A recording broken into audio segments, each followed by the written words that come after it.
Happy New Year, y'all. Another holiday season has come and gone, and I've been wondering, can we just get back to normal? Boy, I sure hope not.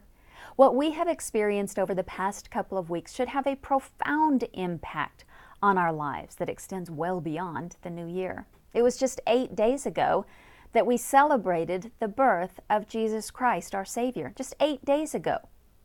What were Jesus, Joseph, and Mary doing 8 days after his birth?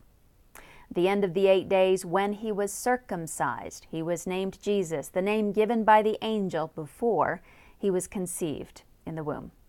One of the most significant events in the life of a Jewish family, the naming of a child and circumcision. We pass by this part of the Christmas story so quickly just to get back to our quote-unquote normal lives, right?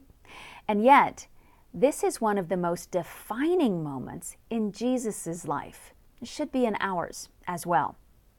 In ancient days, circumcision was used by God to set apart his people from the rest of the world. And you shall be circumcised in the flesh, and it shall be the sign of the covenant between me and you. And every male among you who is 8 days old shall be circumcised throughout your generations. God calls his people to be holy and set apart. He expects his people to look different than the rest of the world, and in ancient days he used circumcision to accomplish that. We still practice circumcision today, mostly for medical and hygiene reasons. But did you know that God is still practicing circumcision in his people's lives to set them apart, to make us look different than the rest of the world? Moreover, the Lord your God will circumcise your heart and the heart of your descendants to love the Lord your God with all your heart and with all your soul, so that you may live. My friends, the Lord has circumcised our hearts so that we can love him with everything that we are and that we have. As we enter this new year, here's something to think about. Do our lives look different than the lives of the rest of the world? Certainly they do during Christmas time, but what about year-round?